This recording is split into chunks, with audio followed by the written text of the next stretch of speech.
Hizb ut তৌহিদ কি বলতে চায়? হিজবুত তৌহিদের বক্তব্য হচ্ছে, মেইন বক্তব্য, যে আল্লাহ তার রসুলের মাধ্যমে যে দিন পৃথিবীতে পাঠিয়েছিলেন, সেই দিনের ভিতরে বিকৃতি,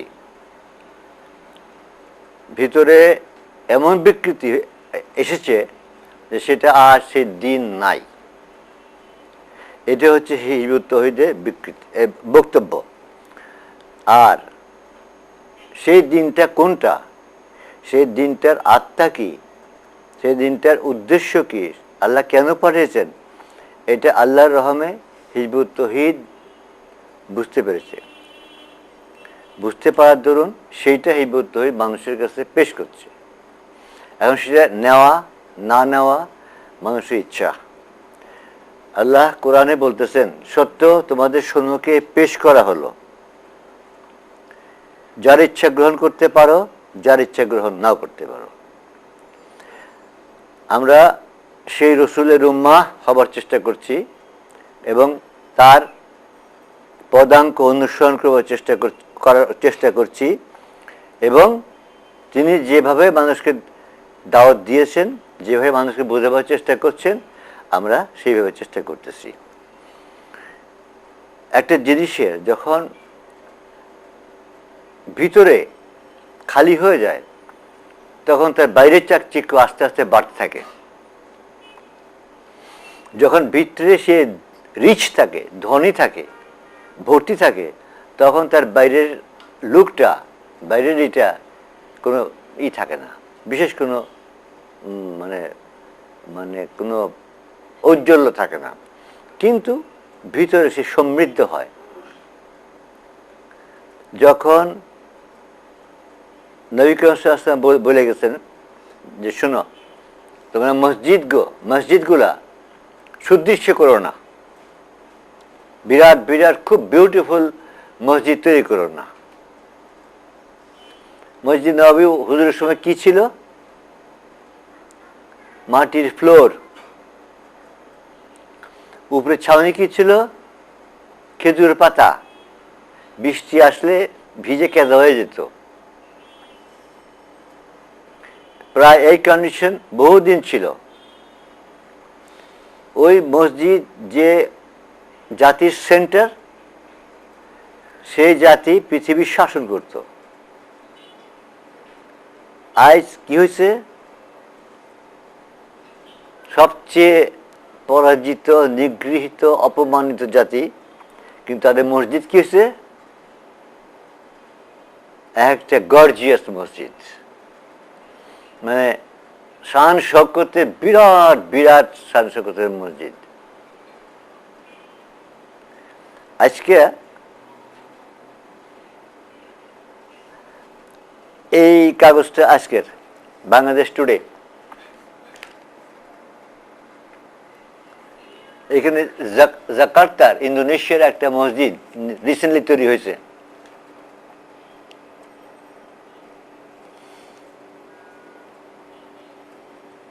গোল্ডেন ডোম মস্ক,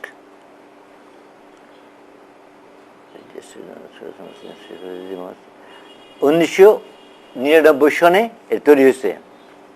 পাবলিকেশন ওপেন করা হয়েছে 2006 সালে, গত বছর মাত্র। আচ্ছা, এর ডোম, উপরে গম্বুজ, মিনারেটগুলোর গম্বুজ, এই মিনারেটগুলোর গম্বুজ, আরো 5টা এই গম্বুজ আছে, সব সোনা দিয়ে মোড়ানো।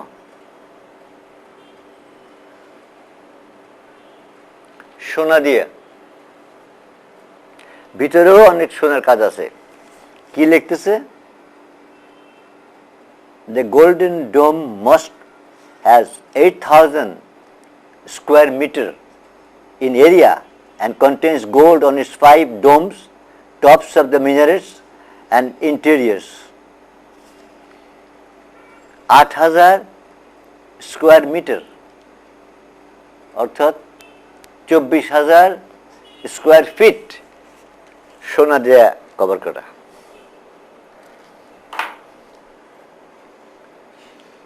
এটা একটা নয়, শুধু আরও আছে।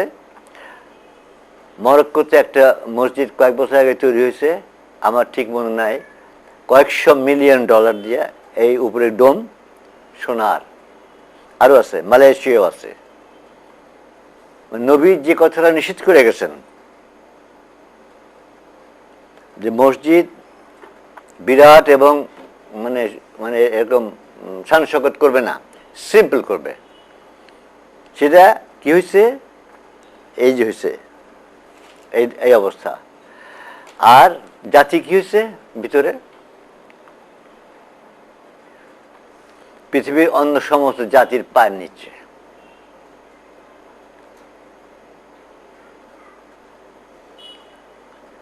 ভিতরে যখন খালি হয়ে যায় তখন এই বাইরের এই চাকচিক্য বাড়তে থাকে, যত খালি হবে তত বাড়তে থাকবে। আমাদের সেই দশাই যে ওই ইসলাম, যে এই ইসলাম নয়, তার একটা প্রমাণ, মানে বহু প্রমাণ আছে, তার একটা প্রমাণ এটা।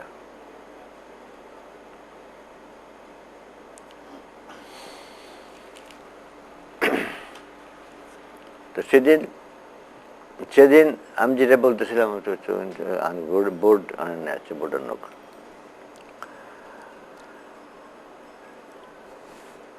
আত্মা। সেদিন আমি একটা উদাহরণ দিয়েছিলাম একটা মানুষ হিসেবে, মনে আছে কি? ইসলামে যদি একটা মানুষ হিসেবে নেওয়া যায়, তার ব্রেন হলো আকিদা, হার্ট হলো তৌহিদ। হার্ট, সেই তৌহিদ যখন অ্যাক্টিভ থাকে, চালু থাকে, তখন রক্ত চলাচল করা সমস্ত বডিতে, যে রক্ত চলাচল সমস্ত বডিটাকে বাঁচিয়ে রাখে। বর্তমান ইসলামের তৌহিদ নাই, তৌহিদ হয়ে গেছে লা মাবুদ। আর রক্ত চলাচল হচ্ছে কি? জিহাদ, যে সমস্ত শরীরটাকে বাঁচিয়ে রাখে।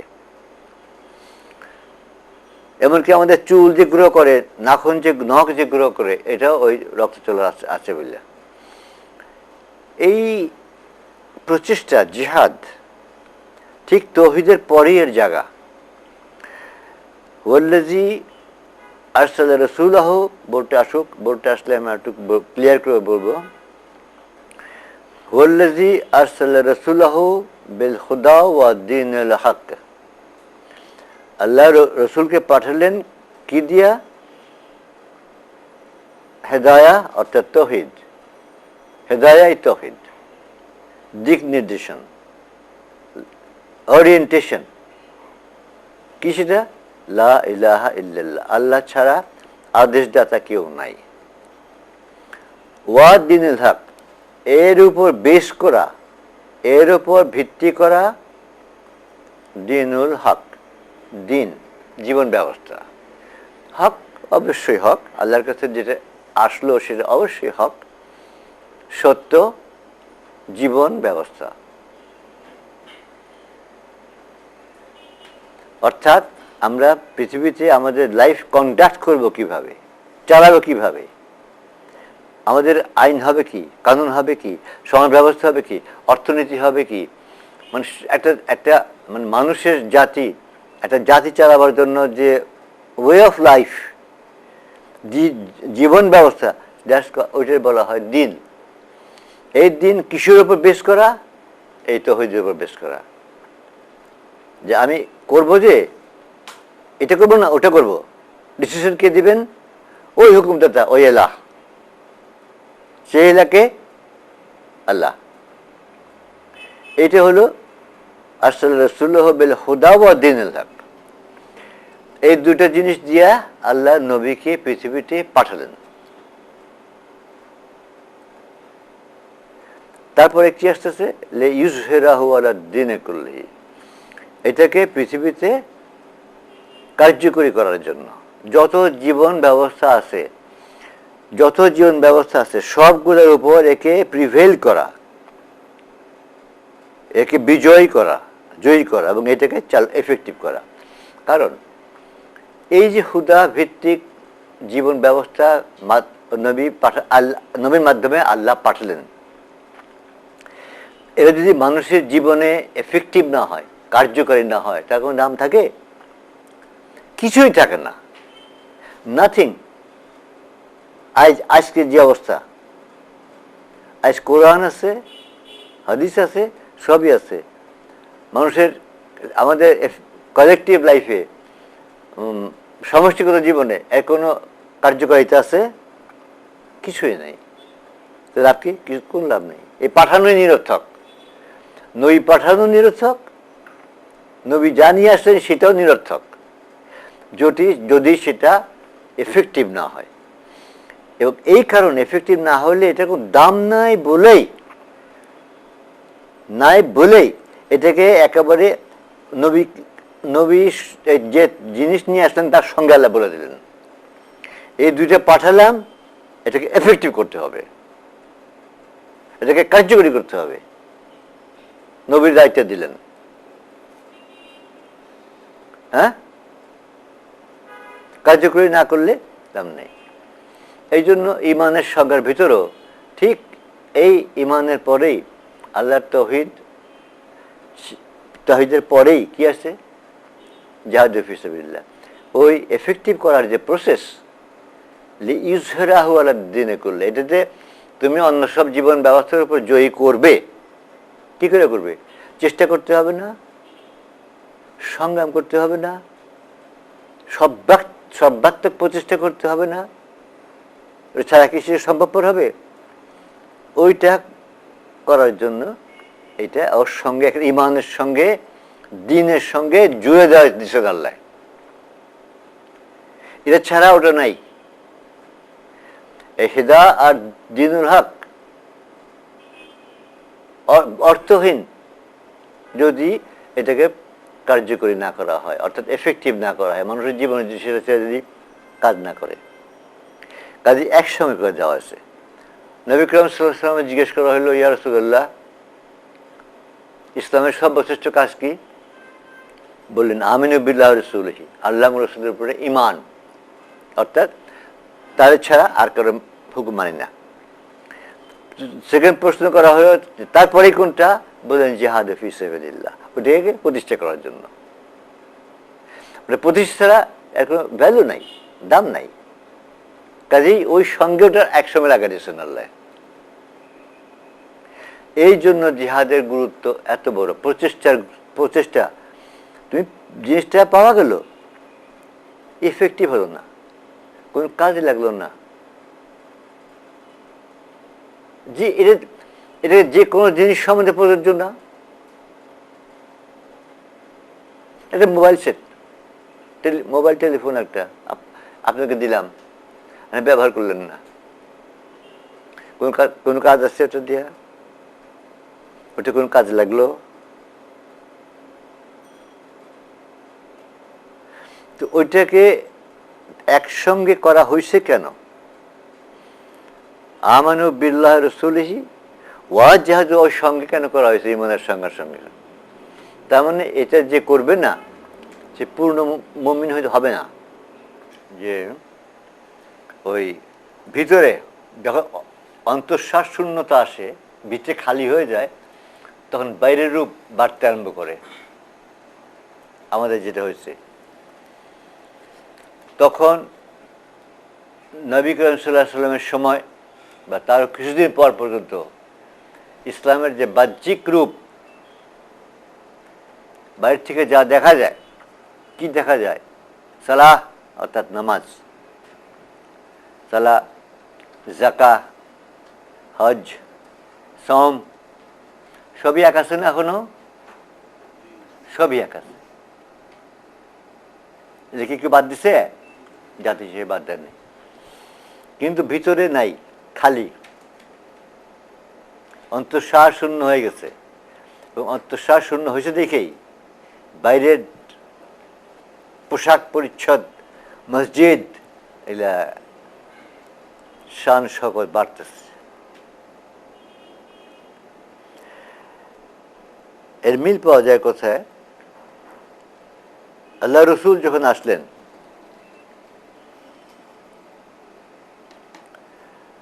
তিনি যাদের মধ্যে আসলেন তারা কি ছিল?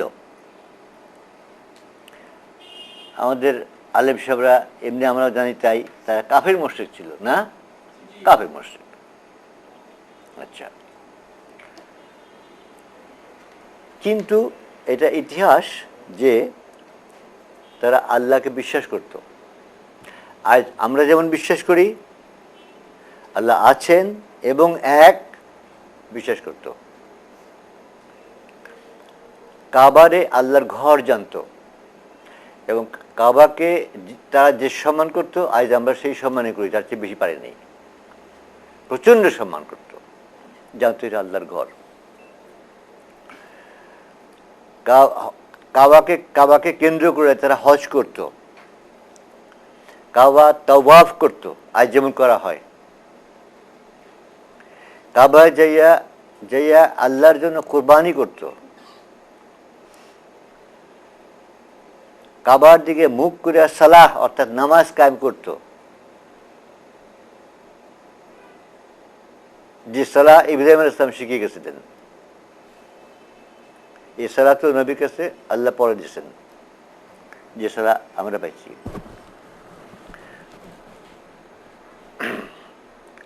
রোজা করত, সম এখনকার মতোই সকাল সন্ধ্যা রোজা করত। প্রত্যেক কাজে আল্লাহর নাম নিত, বড় কোনো কাজ করতে গেলে আল্লাহর নাম নিত। বিয়ে শাদী ইত্যাদি ইত্যাদি কিছু ডকুমেন্ট লেখা, আল্লাহর নাম নিত।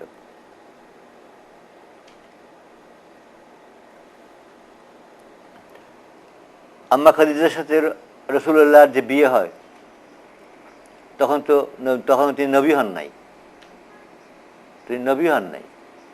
তার বিয়ের ডকুমেন্টে আল্লাহর নাম প্রথম লেখা।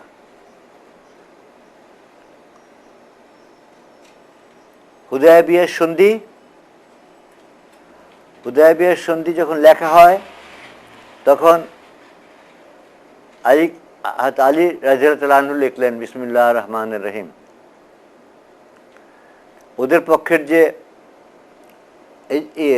ওদের যে রিপ্রেজেন্টেটিভ, হ্যাঁ সোহেল, সে বলে এভাবে লিখলে হবে না, আমাদের এভাবে লিখে না, বিসমিল্লাহির রহমানির রহিম লিখে না, আমরা লিখি বেইসমিকা আল্লাহুম্মা, আল্লাহ তোমার নাম নিয়া। ওইভাবে লেখা হইল। হুজুর বলে ঠিক আছে তাই রাখো। নবী করিম সাল্লাল্লাহু আলাইহি ওয়াসাল্লামকে যখন নির্বাসন যেখানে দেওয়া হলো, জেলি বলেন আর নির্বাসনী বলেন, কোথায়? সিয়াবে আবু তালিবে, উপত্যকায়, মানে উপত্যকা দেওয়া হইল। সর্বসাধারণকে জানাবার জন্য একটা ইশতেহার লেখা হইল, পোস্টার লিখে কাবা ঘরের দরজার উপর টাঙিয়ে দেওয়া হলো, সবাই যেন দেখতে পায় যে নবী করিম সাল্লাল্লাহু আলাইহি ওয়াসাল্লাম এবং তার যত অনুসারী আছেন সবাইকে নির্বাসন দেওয়া হলো। তাদের সঙ্গে কেউ কমিউনিকেশন করবে না, কোনো সংযোগ রাখবে না, খাবার দাবার দেবে না, পানি দেবে না, কিছু করবে না, মানে কাট অফ, মানে বয়কট। সেই ইশতেহারের উপরে কি প্রথমে কি লেখা হয়েছিল? ওই কথাই, আল্লাহ তোমার নামে আরম্ভ করতেছি। তার মানে তারা আল্লাহকে বিশ্বাস করতো, আজ যেমন আমরা করি উনি বিশ্বাস করতো।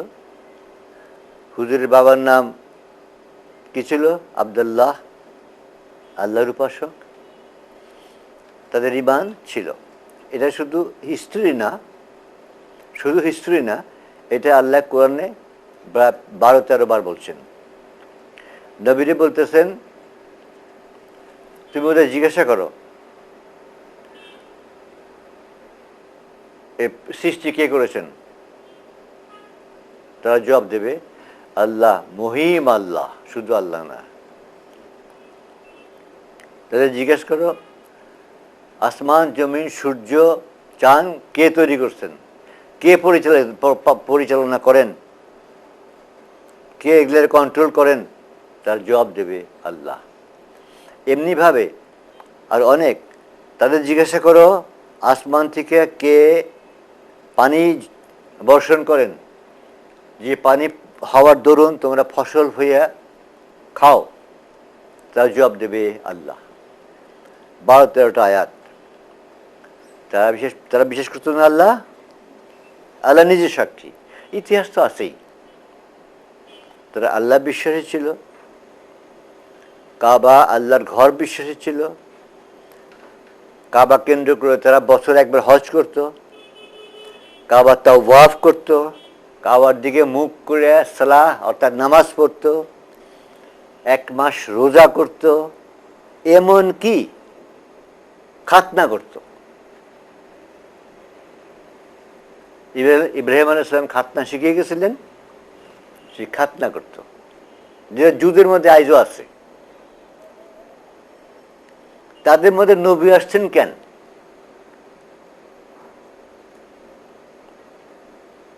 এবং ওই জাতিটার সাথে আমাদের তফাৎ কোথায়? তারাও সালাত করত, আমরাও করি, তারা রোজা করতো, আমরা করি, তারা হজ করতো, আমরা করি, তারা খাতনা করতো, আমরা করি, তারা আল্লাহ বিশ্বাস করতো, আমরা করি, সবই করি। বাহ্যিক দৃষ্টিতে ওই বললাম খানিকক্ষণ আগে, বাইরের থেকে এই চোখ দিয়ে যা দেখা যায় তাতে তারা এবং আমরা একই কাজ করতাম। তাদের মধ্যে নবী আসছেন কেন?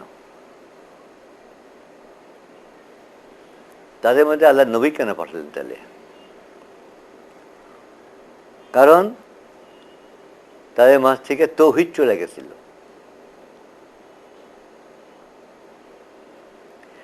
শুধু আল্লাহর হুকুমে আমাদের জীবন ব্যবস্থা চলবে এটা তাদের ছিল না। কুরাইশরা হোল আরবের ধর্মের গুরু ছিল, কাবার অভিভাবক ছিল, তারা যা নির্দেশ দিত সেইভাবে জীবন চলত। মূর্তি পূজা করত তারা, আমাদের সাথে তফাৎ যদি কেউ বলে কি বলবে, তারা মূর্তি পূজা করতো, বলবে না?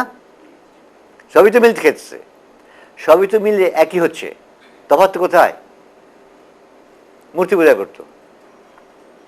তাই মূর্তিকে আল্লাহ মানত না, আল্লাহ বলতো না। এর সাক্ষীকে আল্লাহ স্বয়ং। কোরআনের 2টো আয়াত আছে, তারা বলে আমরা মূর্তিকে পূজা করি কেন? আল্লাহ সান্নিধ্য লাভের জন্য, আছে না? সান্নিধ্য, আল্লাহর কুরবিয়াত হাসিল করার জন্য। আরেকটা আয়াত আছে, যারা এই মূর্তিগুলা আমাদের জন্য আল্লাহর কাছে সুপারিশ করবে, সুপারিশ করবে। অসুখ পড়ছি, ওদের কাছে যাই করলে অসুখের জন্য আল্লাহর কাছে তারা বলবো আল্লাহ আমাকে ভালো করে দেব। ব্যবসা বাণিজ্য হচ্ছে না, ব্যবসা বাণিজ্য হচ্ছে না, যে ওই মূর্তি পূজা করে তাদের কাছে বললে তারা আল্লাহর কাছে বলবো আল্লাহ আমাকে ব্যবসা ঠিক করে দেবো। মানে আমাদের যে মানে সোশ্যাল প্রবলেম থেকে তারাই বলতো, তারা আল্লাহ মানত না।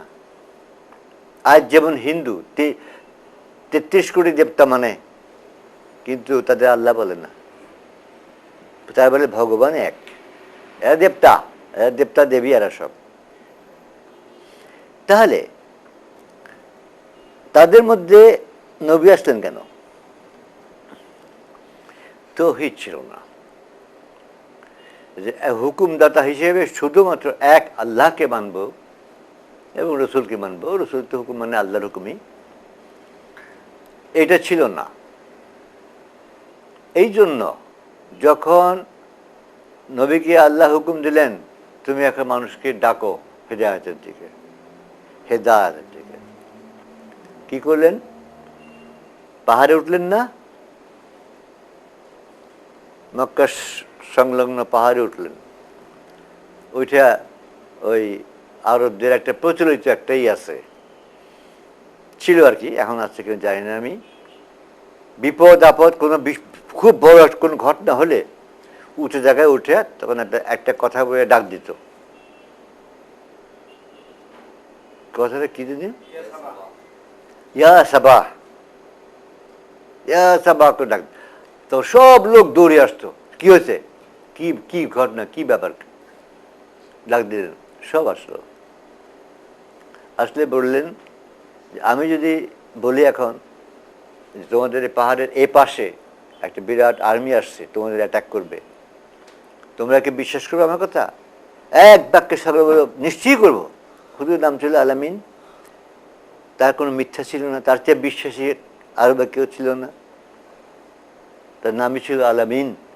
তুমি বললে নিশ্চয়ই বিশ্বাস করবো। আসছে নাকি?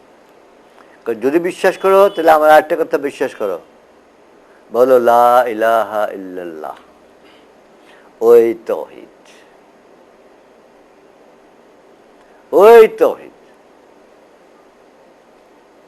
এই যেই কথা বলছেন, আর এই জন্য ডাকছো আমাদের, এই জন্য ডাকছো আমাদের।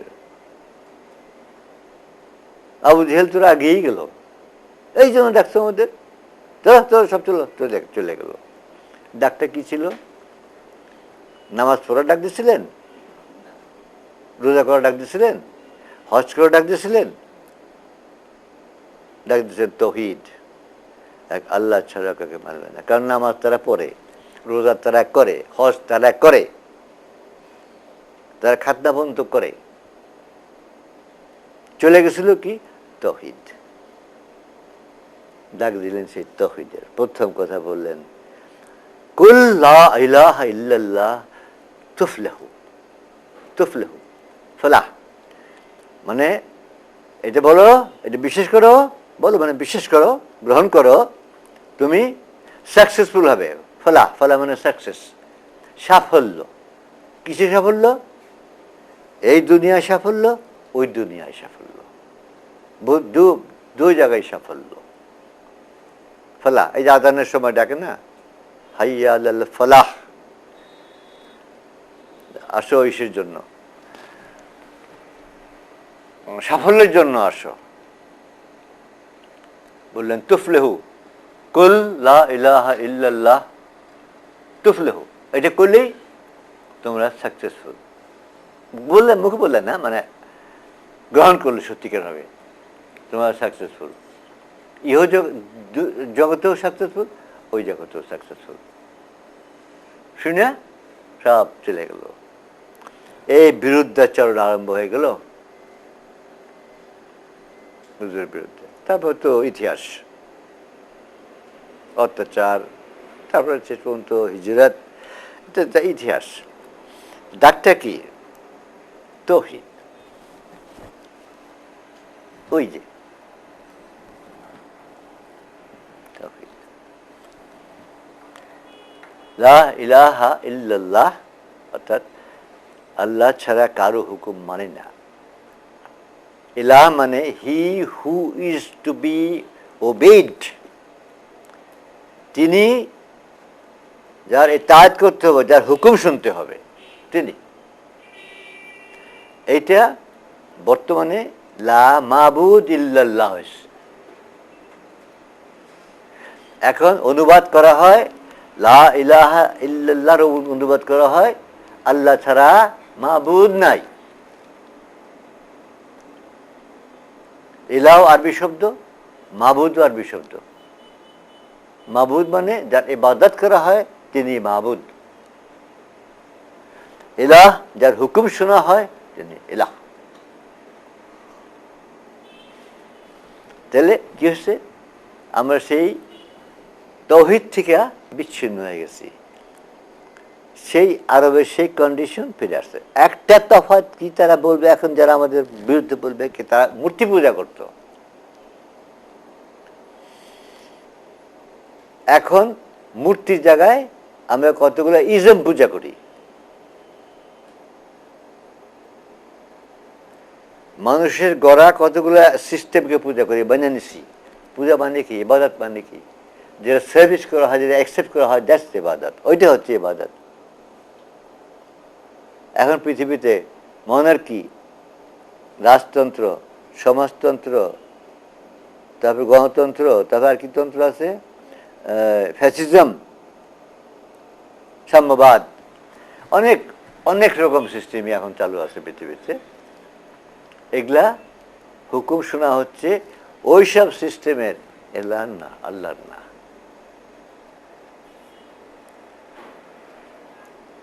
মানে তখনকার ওই কাঠ এবং পাথরের মূর্তিগুলো এখন ইজম এবং ক্যাসি। হ্যাঁ, কত বুঝতে পারছেন? শুধু ফর্ম বদলিছে। ওগুলো তৈরি ছিল কাঠ দিয়া, পাথর দিয়া, এ দিয়ে, ও দিয়া। এখন ওইটা নাই, এখন অ্যাবস্ট্রাক্ট তন্ত্র মন্ত্র বাদ এরা শুধু মানে মাবুদটা বদলে গেছে, খালি এইটুক তফাৎ। ওই কন্ডিশন আজ প্রিভেলিং, আজ সেম। অর্থাৎ ইনসাইড, ওই যে বললাম খানিকক্ষণ আগে, ভিতর অন্তঃসার শূন্য, খালি, সেখানে শিরক আর এবং কুফর, বাইরে নামাজ রোজা হজ যাকাত সমস্ত কিছু, বাইরের চেহারা ঠিক আছে।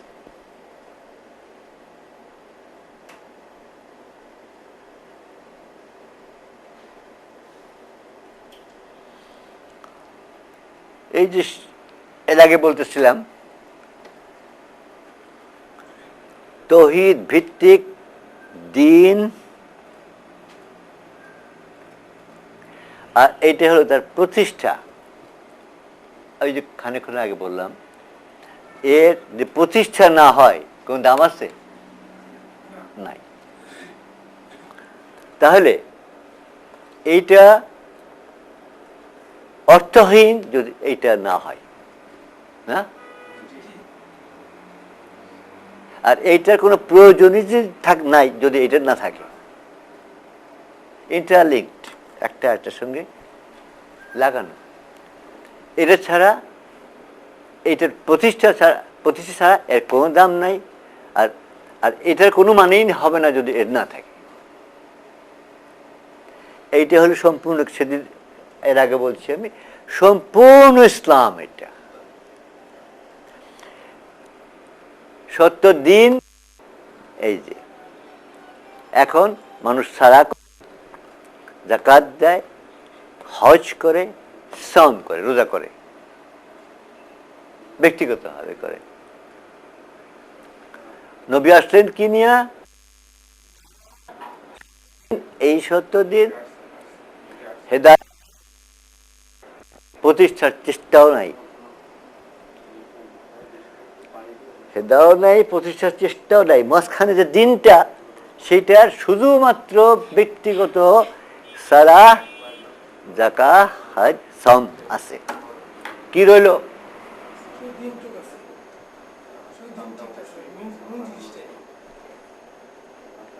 ফাঁকা। কি রইল? এইটাকে আবার প্রতিষ্ঠা আমাদের ওই জিহাদ, সংগ্রাম, চেষ্টা, সর্বাত্মক প্রচেষ্টা। কি দিয়া? জানমাল দিয়া, জান মাল দিয়া জিহাদ। জিহাদ মানে চেষ্টা, আপ্রাণ চেষ্টা, সর্বাত্মক চেষ্টা। এই যে করবে কি, আল্লাহ কি বলতেছেন? তোমাদের কঠিন আযাব থেকে মুক্তি দেবে এবং জান্নাত। কই?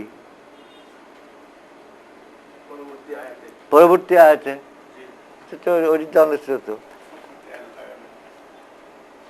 তোমাদের সমস্ত গুনাহ মাফ করে তোমাদের জান্নাতের জায়গা দেওয়া হবে। কোথাও, কোরআনের কোথাও নাই সালাহ কায়েম করলে তোমাকে জান্নাত দেওয়া হবে। আছে কোথাও? তুমি যাকাত দিলে তোমাকে জান্নাতে যাওয়া হবে, তুমি হজ করলে তুমি জান্নাত যাবে, সাওম করলে তুমি জান্নাত যাবে। কোথাও আছে? নাই। যে জিনিসের জন্য যেটা করলে জান্নাত প্রবেশ করছেন আল্লাহ, সেটা নাই, এগুলা আছে।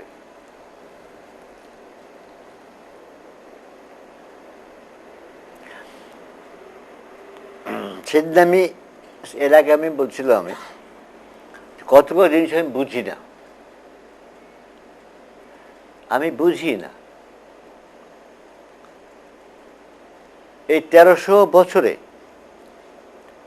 কোরআনকে তন্ন তন্ন করে রিসার্চ করা হয়েছে, তন্ন তন্ন করে রিসার্চ করা হয়েছে, হাজার হাজার তাফসীর লেখা হয়েছে। বড় বড় আলেম পণ্ডিত অক্ষর অক্ষর শব্দ শব্দ যাচাই মানে চেক করে করে কোরআন শরীফ করেছেন। আল্লাহ বলতেছেন তুমি জিহাদ ছাড়লে, অর্থাৎ এই প্রতিষ্ঠা ছাড়লে, কারণ প্রতিষ্ঠা তো অর্থ, প্রতিষ্ঠা ছাড়া তো অর্থহীন এটা এদিন, এটা ছেড়ে দিলে তোমাকে আমি আযাবুল আলিমা কঠিন শাস্তি দেব এবং তোমাকে বের করে দিয়ে অন্য জাতি বসিয়ে দেব, অর্থাৎ তোমার গোলাম বানিয়ে দিলাম। বাইর তো করলামই, গোলাম বানিয়ে দেব। এই আয়াতটা তাদের কেউ চোখে পড়ে নাই, আমার বুদ্ধির বাইরে। আমি সত্যি বলি আমি বুঝি না হাউ কেন কেম কি করে হতে পারে।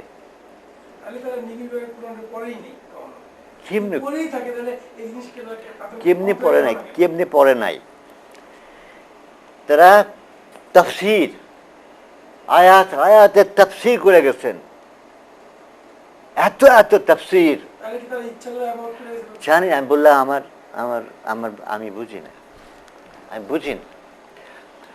এরপরে এই জিহাদটা ছেড়ে দেবার পর, জিহাদটা ছেড়ে দেওয়ার পর এই সমস্ত বড় বড় ইমামরা আল্লামারা তারা কখনো একবার বললেন না যে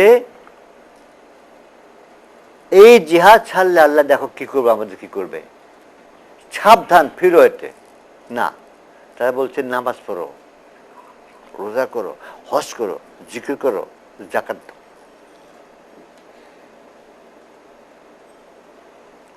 যেগুলো করলে আল্লাহ কোনো প্রমিস নাই আমি তোমাকে এই দেবো ওই দেবো, নাথিং, কোথাও নাই। আশ্চর্য, আমি বুঝি না, আমি এটি বুঝি না তারা কি করে যাবেন। আমি এই এক কোরআনের এই একটা জায়গা বুঝি না তারা কি করে মিস করছেন। আরেকটা বুঝি না, ওই যে সেদিন আমি বললাম সমস্ত মালায়েকরা আল্লাহ বললেন যে আদমের চিন্তা করো, কোনো কোনো একটা তাফসীরে কোনো একটা শব্দ লেখা হইল না তার মধ্যে। যতগুলা আমি তো অশিক্ষিত লোক, আমি তো আরবি জানি না, যে করে আমি ট্রান্সলেশন পড়ছি, আমার দুইটা মাত্র ল্যাঙ্গুয়েজের উপরে আমার অধিকার, বাংলা আর ইংলিশ। যতগুলো পাইছি দেখছি, যতগুলো খুঁজলাম পাইলাম, একটা মাত্র পাইছি কমেন্ট লিওপোল্ড ওয়াইস, ওই যে মোহাম্মদ আসাদ হয়েছে যে ওই যে হইয়া মমিন হইয়া মুসলিম হইয়া, তার এই এই আয়াত সম্বন্ধে একটা ছোট্ট একটা কমেন্ট কি, যেহেতু ওই সিদ্ধা করতে বলছেন, যেহেতু যে আদম মালায়েকদের উপরে, মালায়েকদের চেয়ে সম্মান বেশি, এই জন্য করতে হয়েছে, বাস ওইখানেই শেষ। সম্মান সম্মান, সেজদা কেন করবো? আল্লাহ যদি বলতেন যে ঠিক আছে আমি এই আদমের মধ্যে আমার রূহ ফুঁকে দিছি, এই মালায়েকরা তোমাদের চেয়ে এর সম্মান বেশি, এনাফ, যথেষ্ট, সেজদা করো।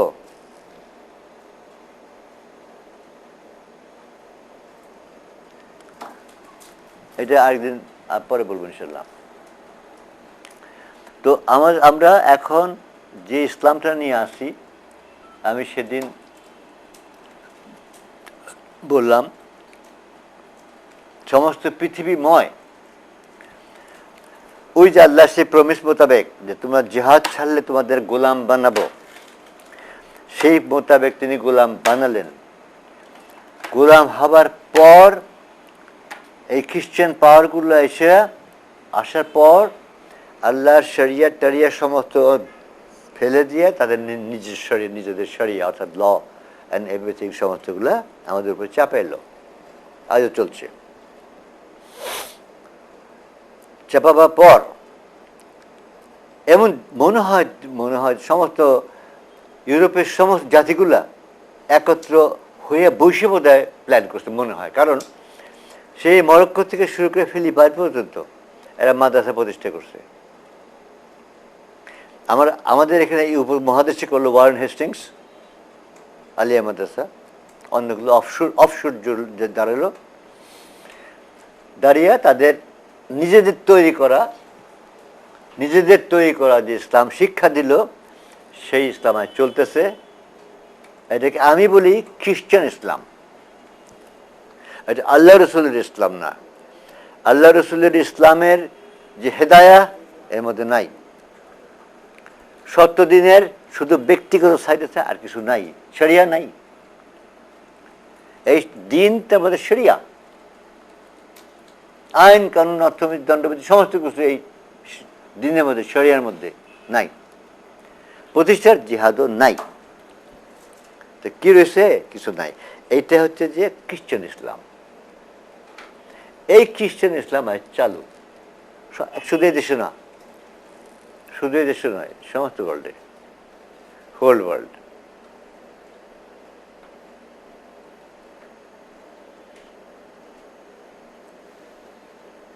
এখন কি পথ? কি পথ? আবার আপ্রাণ চেষ্টা করা মানুষকে বোঝানোর তৌহিদ এবং তৌহিদ প্রতিষ্ঠার চেষ্টা। এই একমাত্র পথ, আর কোনো পথ নেই। করার মধ্যে একটা মাত্রই পথ, ওয়ান সিঙ্গল ওয়ে। সেটা আমাদের রসুল আমাদের নেতা, তিনি হচ্ছে আমাদের লিডার। উনি যে প্রসেস, উনি যা করেছেন, আমাদের ঠিক সেই পথে চলতে হবে। অন্য কোনো পথে আমরা ফালাহ, সাকসেসফুল হব না। এখন তিনি কোন পথে চলেছেন? এমনি তো ইতিহাস, তার জীবনী আমাদের সামনে আসেই। এই করছেন, এই করছেন, এমনি করছেন, এই করছেন। আর তিনি আমাদের দিয়ে গেছেন প্রতিষ্ঠার এই পথ, তরিকা। এটা ছাড়া আমরা আর কোনো পথে সাকসেসফুল হব না, কেউ হবে না।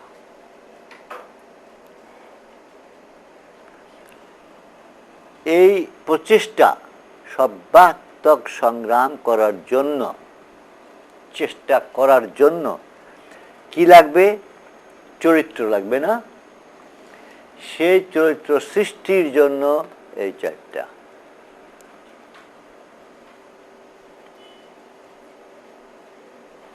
আমাদের ঐক্যবদ্ধ হইতে হবে, ডিসিপ্লিনড, শৃঙ্খলাবদ্ধ হইতে হবে, এতায়াত অর্থাৎ হুকুম শোনার শক্তি অর্জন করতে হবে।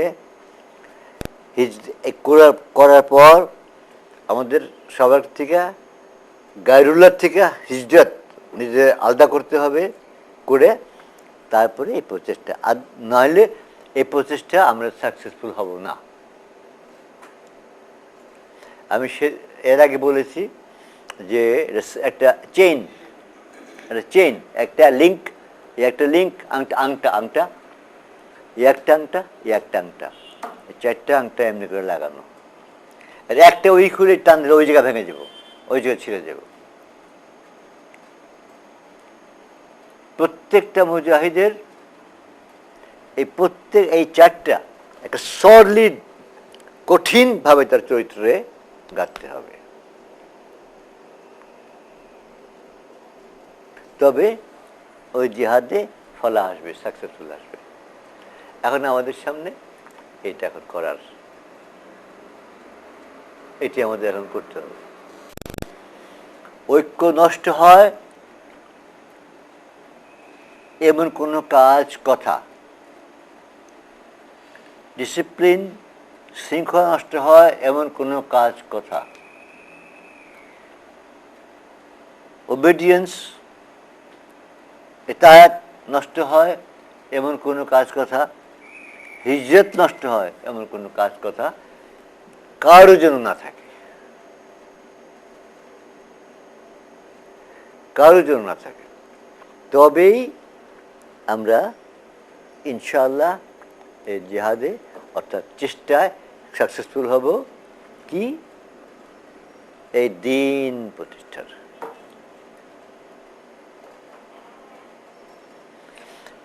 এটা এর আগে আমি বলতেছিলাম, একটা একটা করে আমাদের ভাঙা হয়েছে, একটা একটা করে ভাঙা হয়েছে। ঐক্য ভাঙাকে আল্লাহ রসুল কুফরের সমান বলে গেছেন। কেন কুফর বলছেন? কুফর কেন বলেছেন? যে ঐক্য ভাঙলো মানে শক্তিহীন হয়ে গেলাম, আর আমি শক্তিহীন হওয়া মানেই কুফর আমার উপর জয়ী হলো, হলো না?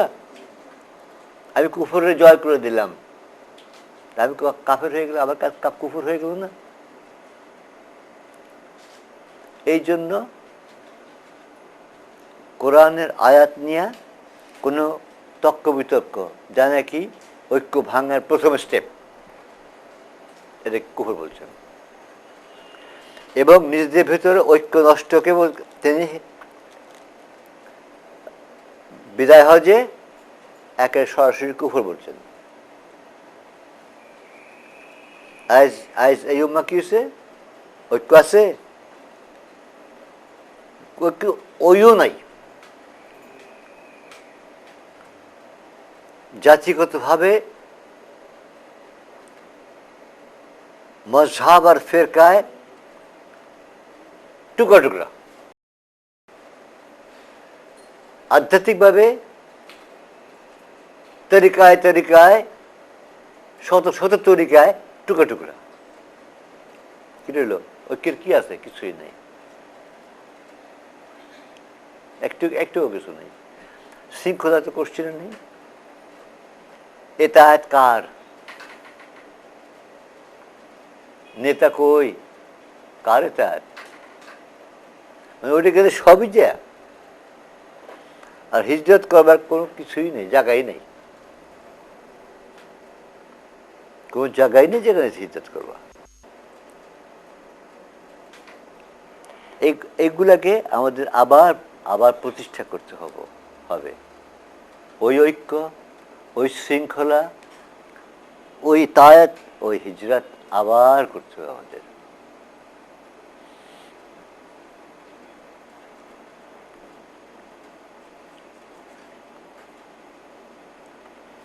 এই প্রচেষ্টাকে অর্থাৎ জিহাদকে, সংগ্রামকে ইমানের ঠিক পরে স্থান দিয়ে আল্লাহ এর ইম্পর্টেন্স কত বড় করে দিচ্ছেন। এই জন্য এটা ছাড়া এটাকে মানেই নাই। তার দিন পাঠানোই নিরর্থক, নবী পাঠানোই অর্থহীন। যে কাজটা না করলে নবী পাঠানো, দিন পাঠানো অর্থহীন, সেই কাজ ছেড়ে দিলে আল্লাহ গ্রহণ করবেন? কি বলছেন তিনি? তুমি জিহাদ ছাড়ো, আমি তোমার কঠিন শাস্তি দিয়ে বের করে অন্য জাতি বসিয়ে দেব, একেবারে আউট। অথচ এর কোনো দামই নাই।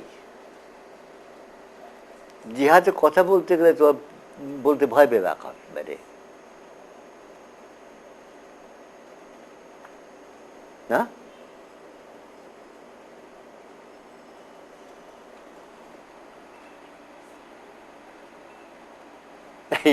এই অবস্থা থেকে উদ্ধারের একমাত্র পথই আবার ঐক্যবদ্ধ হওয়া, আবার ডিসিপ্লিন হওয়া, আবার ইতাআত, আবার হিজরত। আর কোন পথ নেই।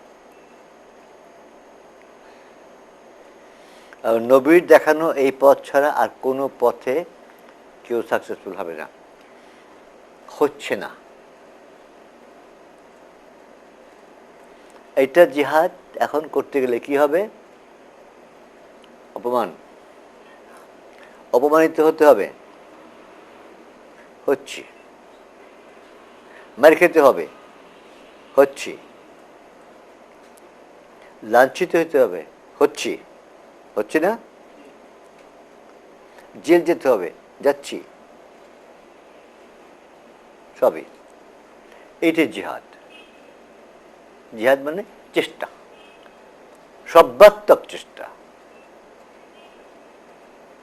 কিছুতেই পিছপা না হওয়া চেষ্টা।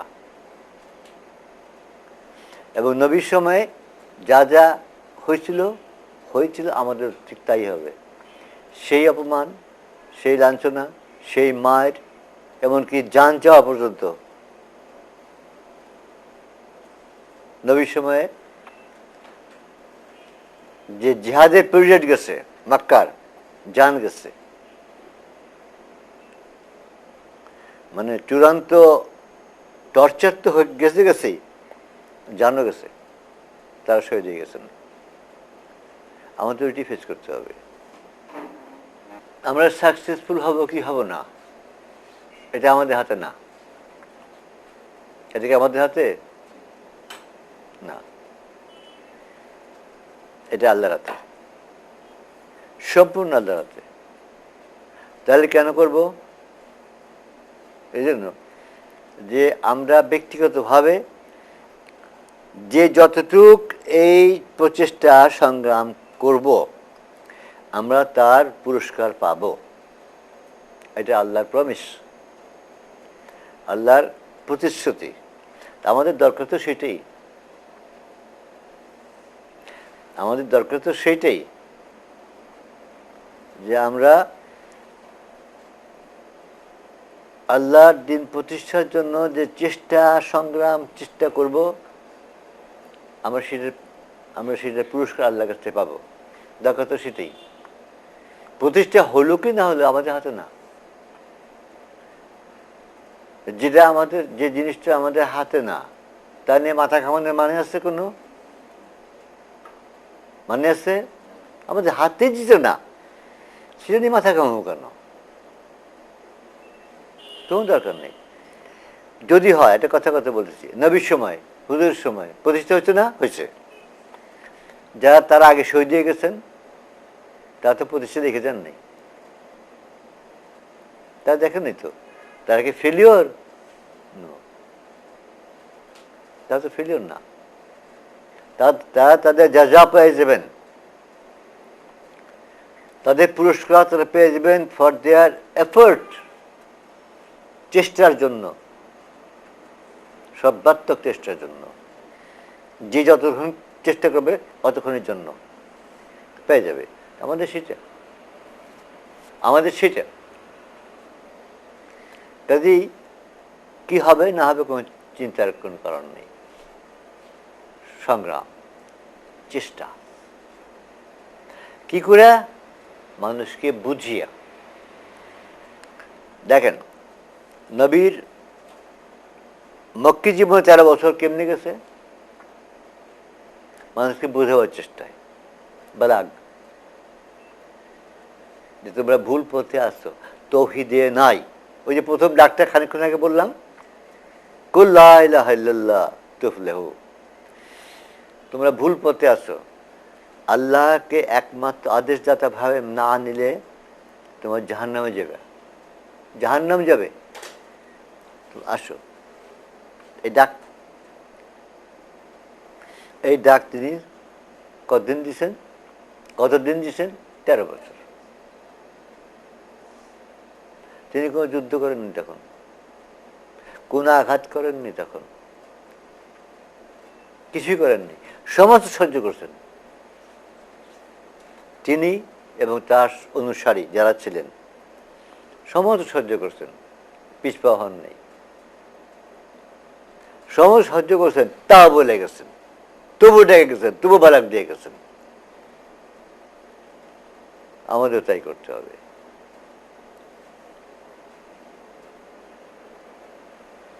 আমাদেরও তাই করতে হবে।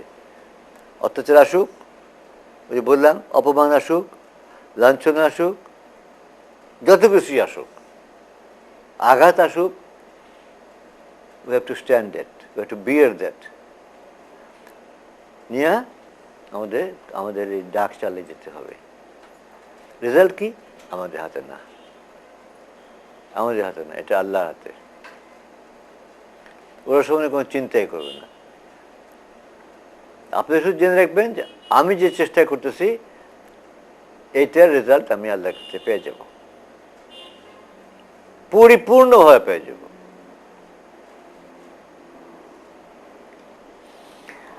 এইটাই হবে। আর সবসময় মনে রাখবেন এইটা হচ্ছে সম্পূর্ণ ইসলাম, এর বাইরে কোনো ইসলাম নাই, এর বাইরে কোনো ইসলাম নাই।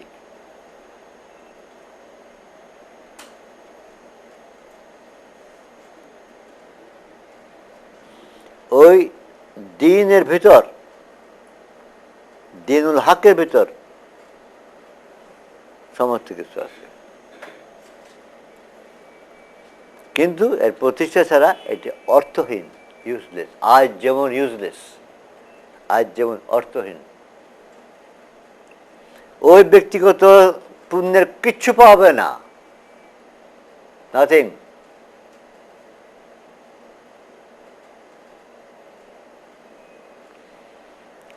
তৌহিদ যেখানে নাই সেখানে ব্যক্তিগত বাকিগুলো কিচ্ছু পাবে না।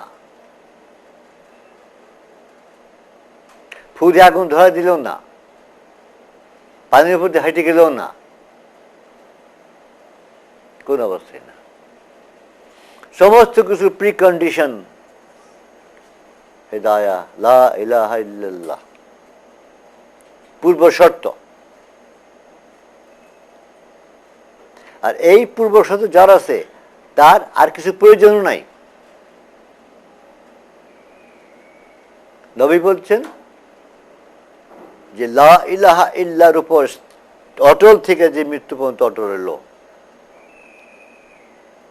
সে জান্নাতি, সে জান্নাতি। আর এই দুইটা শর্ত যে পূরণ করলো, কি শর্ত? যারা ঈমান আনলো, জিহাদ করলো প্রতিষ্ঠার জন্য, এই দুই শর্ত যে পালন করলো, তার তো কোনো গুনাহ তাকে ফিরে রাখতে পারবে না। একটা উদাহরণ দিই, একটা উদাহরণ। নবীর সময়, পুরান এটা, নবীর সময়ে মদিনায় একজন লোক মারা গেল, সব লোক একত্র হইল জানাজা পড়ার জন্য।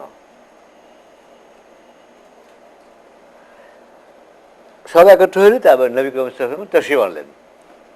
আনতে ওমর বললেন, ইয়া রাসূলুল্লাহ, এর জানাজা আপনি না পড়ালেন।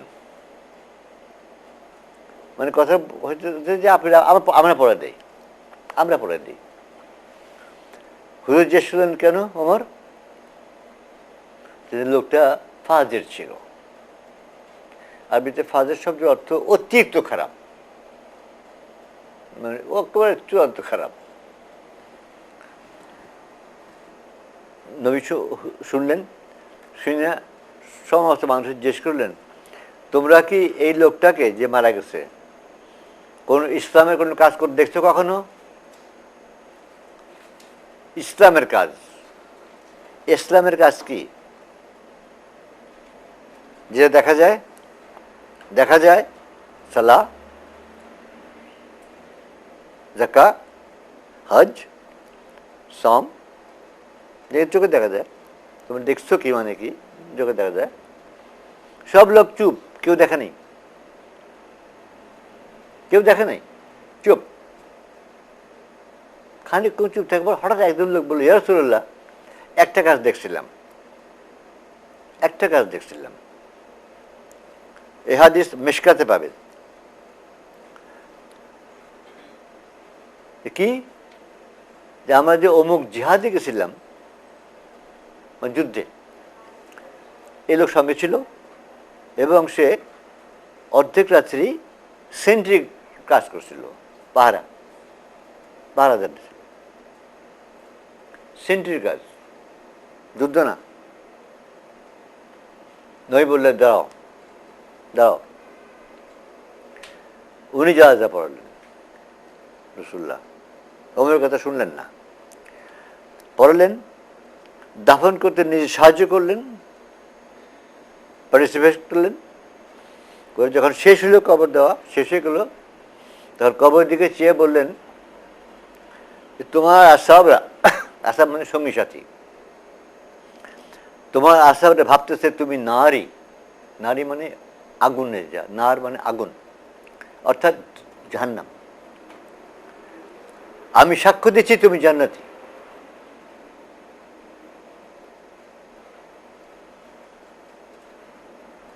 যে লোকটা পরে আপনি হাদিসে যারা ব্যাখ্যা করেছেন তারা বলছেন লোকটা ডাকাত ছিল, কাফেলে ডাকাতি করত, কাফেলে ডাকাতি করত। যে লোকটা কেউ দেখেনি কোনো ইসলামে কোনো কাজ করতে, ফাজের যখন বললেন ওমর, সবাই স্বীকার করে নিল, কেউ চুপ, সবাই চুপ রইল। অর্ধেক রাত্রি সেন্ট্রি গার্ড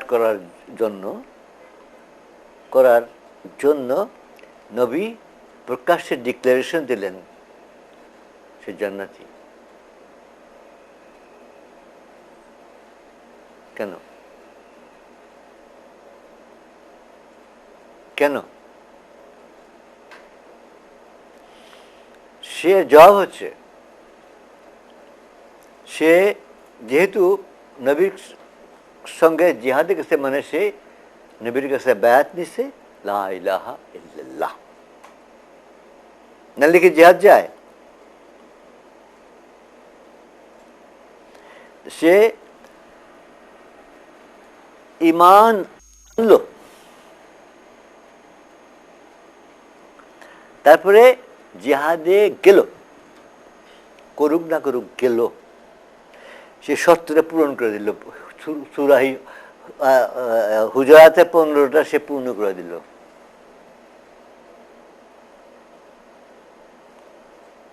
হ্যাঁ,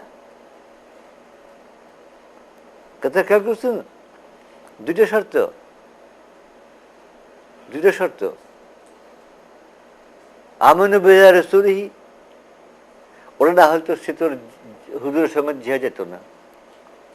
জিহাদে ফি সাবিলিল্লাহ, জিহাদে গেছে, করুক ফাইট আর না করুক, যে শর্ত সে পূরণ করতেছে। আর তার কোনো গুণা তার প্রকাশ্য ডিক্লারেশন তুমি জান্নাতি, ওর ইসলাম, ওটা ইসলাম। এইটা বাদ দিয়া সারা রাত্রি নামাজ, সারা বছর রোজা, নো ব্যাড। এই ঘটনার ভিতরে আরো জিনিস আছে। এরকম সাংঘাতিক একটা লোককে, ফাজেরকে প্রকাশ্যে ডিক্লারেশন কেন দিলেন? নবী বুঝলেন যে সে জান্নাতি। চিন্তা করতে পারতেন, আমি জানলাম জান্নাতি, জান্নাতি ঠিকঠাক। এটা প্রকাশ্য ডিক্লারেশন দিলে লোকে মানে অন্যভাবে নিতে পারে যে এই বাটেই যখন জান্নাতি তখন আমরা তো অনেক ভালো। গাফেল হয়ে যাওয়া, যে জন্য ওমর বলছিলেন, ওমরের এটা ছাড়াও আরো অন্যান্য 12 হুজুর এরকম ভাবে ই করছেন। হুজুরকে বোঝেন নাই, খুব বড় একটা পয়েন্ট আছে এখানে। তিনি চুপ করে থাকলে পারতেন, আমি জানলাম যে জান্নাতি, ঠিক আছে, প্রকাশ্যে না বলেই ভালো। নো, হি ডিক্লেয়ার্ড ইট, লোকে বুঝুক ইসলাম কোনটা। যে এইরকম লোক জান্নাত যাবে, বিকজ এই দুইটা সে পূর্ণ করছে। আর কি কারণ হতে পারে?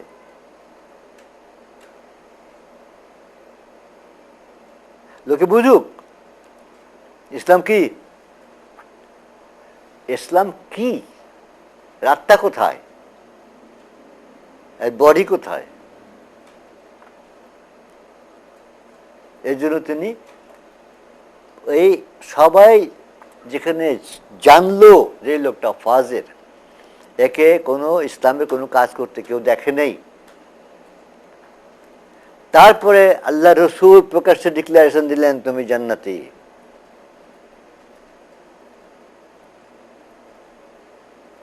এর মধ্যে বোঝার জিনিস নাই। এই জন্য বুঝে দিলেন যে ইসলাম কি। সে দুটো জিনিস করছে, আমানু বিল্লাহি রাসূলিহি ওয়া জাহাদু ফি সাবিলিল্লাহ। নবীর সঙ্গে গেছে, পূর্ণও করে নাই, ফাইটটাও করে নাই, তা সত্ত্বেও যেহেতু গেছে জান্নাতি, ওই রকম লোক হইয়া জান্নাতি। যে জন্য ওই যে আবু যর বলছিলেন যে তাওহীদের উপর দৃঢ় থেকে মৃত্যু পর্যন্ত থাকবে সে জান্নাতি। তখন জিজ্ঞেস করলেন আবু যর, ইয়া রাসূলুল্লাহ, সে যদি ব্যভিচারী হয় এবং চোর হয়? উনি বললেন তবু। আশ্চর্য লাগছে, নিশ্চয়ই আশ্চর্য লাগছে আবু যরের কাছে, নাহলে 4 বার জিজ্ঞেস করবেন কেন? সে যদি ব্যভিচারী এবং চোর হয়? তবু 4 বার জিজ্ঞেস। চতুর্থবার বললেন আবু যরের নাক ঘষলেও তাই।